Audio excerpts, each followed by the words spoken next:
L-emergency systems tal-ajruplan nista' naqsmuhom f'ħafna affarijiet. L-ewwel nett bħala equipment bħala l-istruttura tal-ajruplan, navigation u hydraulic systems, l-ajruplan għandu ħafna redundant systems.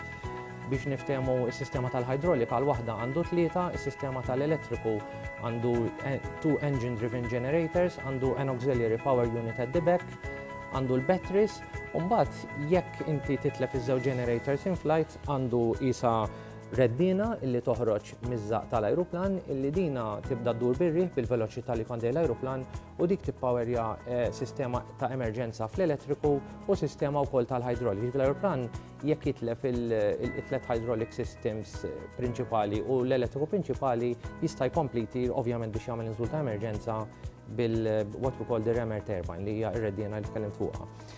Biex jiġi ċertifikat ajruplan ukoll importanti li jkollu l-emergency equipment tal-kabina. Bażikament kull biba tal-ajruplan hija konsidrata bħala an emergency exit u dik ikollha an emergency slide as well.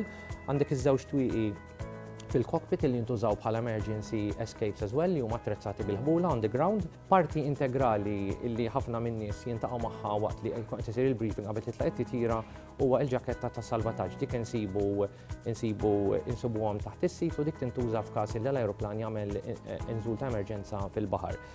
Għandu wkoll dwal fil-kabina li jintużaw f'kull emerġenza u diversi tip ta' apparat ieħor illi dan il-membri tal-ekwipaġġ ikunu kollha mħarġa biex jużaw. U dan it-tip ta' training u taħriġ isir b'mod perjodiku, inkluż għall-bdoti.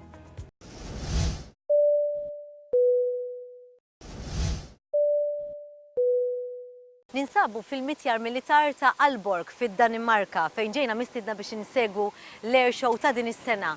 Hija waħda mill-air shows popolari ġewwa tramuntana tal-Ewropa.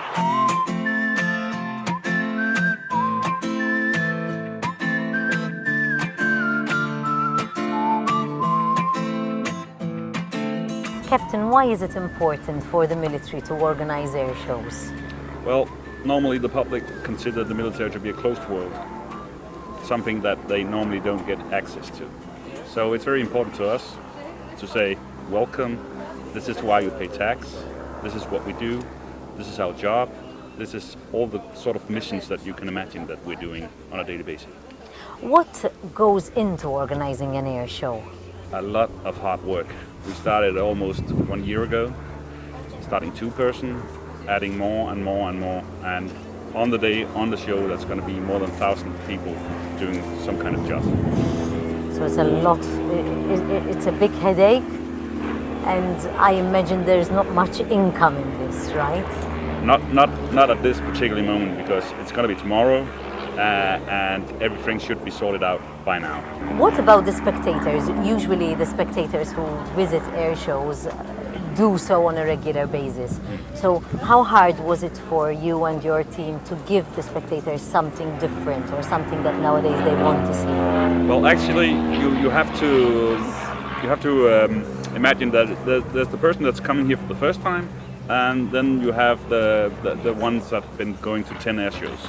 And you have to make something that's easy to see the first time.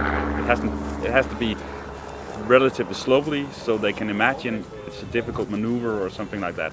So you have slow-moving aircrafts doing something spectacular, so you get in the mood. And then you have what you call the experts to get something that you don't see everywhere. And this time it's the Ukrainian Su-27. And this is a very special aircraft because it's got this vectoring thrust, which means that it can do a cobra maneuver. Mm-hmm. So it looks like the airplane is actually dancing. So that's one of the spectacular things to see.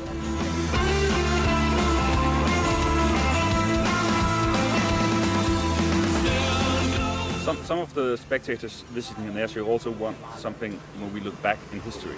And one of the queens of the show this time is going to be an F-104 Starfighter. It's an old aircraft.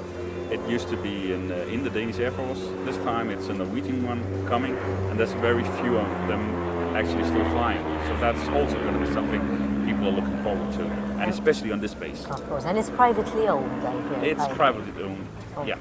That would mean, obviously, still a pilot who would have flown the Starfighter before would be flying it. Yeah, and that's what makes it also very rare, because it's relatively expensive for a private person to keep an aircraft like that still flying. Of course. Well, thank you very much. Wish you all the best. Let's hope tomorrow is as beautiful as it has been today. It definitely has.